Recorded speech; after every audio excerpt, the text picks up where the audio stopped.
father had a 7th grade education. My mother had a 6th grade education, but they were educated enough to know each other when they met each other and they got married. My daddy was 19, my mom was 16, and they actually stayed together till my daddy transitioned to go be with the Lord after 47 years. I was a product of that relationship. I'm the youngest of 4. They thought I was going to take over a church that they had, and I didn't. I wanted to get to know girls. I wanted to learn the art of love. So I ended up going to college, getting myself an undergrad, then I went on to graduate school, then I moved to Vegas. I fast forwarded through a lot of my life so I can get to the real meat of this. When I got to Vegas, I was homeless. I was disenfranchised from a relationship that I had with my college sweetheart, and we had a daughter together. And she chose to get a bigger place when she finally wrestled me in from pursuing my passions. She chose to get a bigger place because I moved in with her to be with my family to try to mimic my dad. And she broke up with me, went out with a realtor looking for a house, and they ended up getting married. You gotta watch those realtors. Yeah, so. That's the segue, okay. Yeah, here we go. So when I got here, what inspired me was I met 3 people that said something about Vegas, so I decided to come to Vegas. I thought it was the unction of the Lord telling me to come to Vegas. So when I got to Vegas, I didn't have a plan. I was just following the unction because my heart was broken and my mind was double-minded. I didn't know what I should do, so I started following the inner man.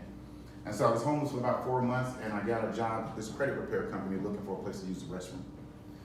And I was borrowed out of Smith's on Flamingo and Fort Apache from going in there eating dates and eating grapes like I was testing them.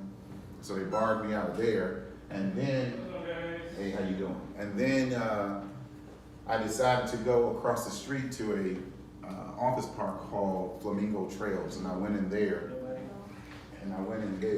Let's see. No, that's Peter. No. Peter is Zach. Okay. Thank you, sir. Yeah. So I decided to go into this office park in Flamingo Trails, and behind the door was a gentleman who said, "Are you the person I'm waiting for?" And I said, "Sure."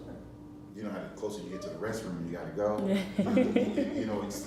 It's like the water pulls off the water. So I'm like, yeah, I'm that person. I'm the person you're waiting on. So I said, well, let me freshen up first. Went to the restroom, came out about 20 minutes later, and he was still waiting for me in a conference room. And he asked me to come in, and I had been homeless now for 4 months, so I looked rough.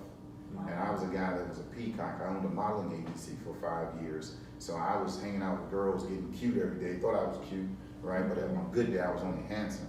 So when he brought me in the conference room, he sat me across from him, and he said, one question, he said, "Why should I hire you?"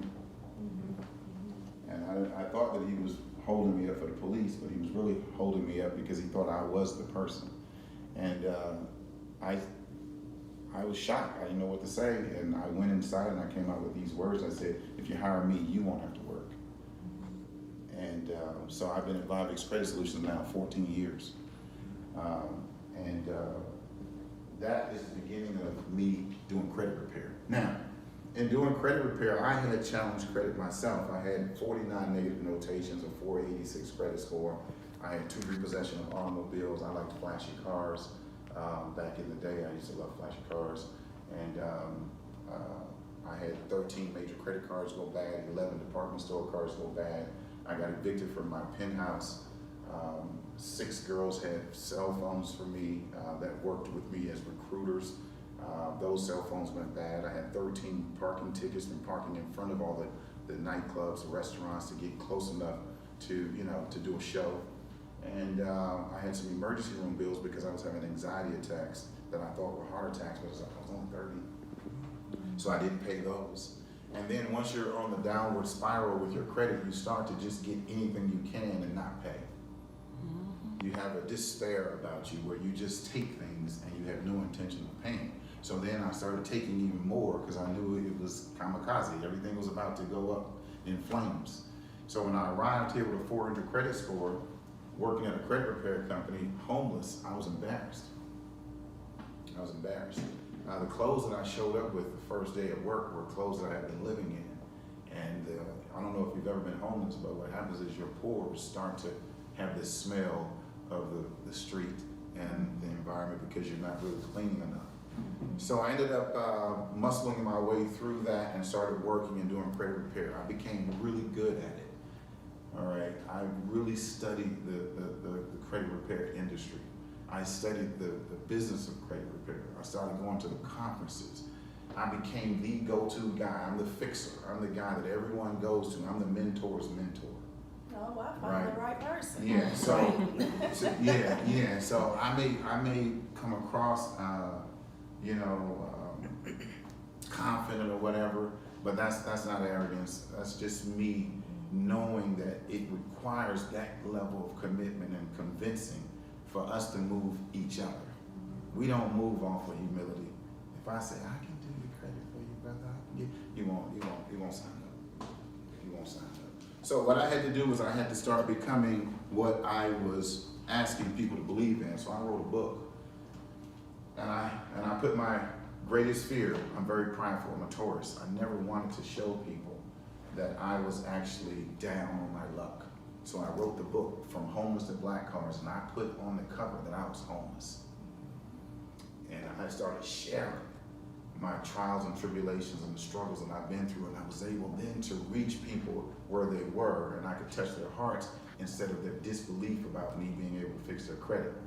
And then I kind of put on the back a little picture of me feeling myself. You can see, I don't know, look kind of like a mob, right? That's on the Blackcards. Yeah, like a mob, right? Yeah. So I'm glad you're recording. Are you recording? I am. Please do. So I started giving this book away for free because a lot of people got next to our services and said they couldn't afford it.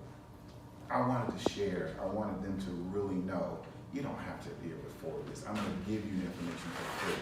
This book is a training guide, although it's small enough to give you all the insight that you need about credit. And I give it away for free. It's actually published, okay?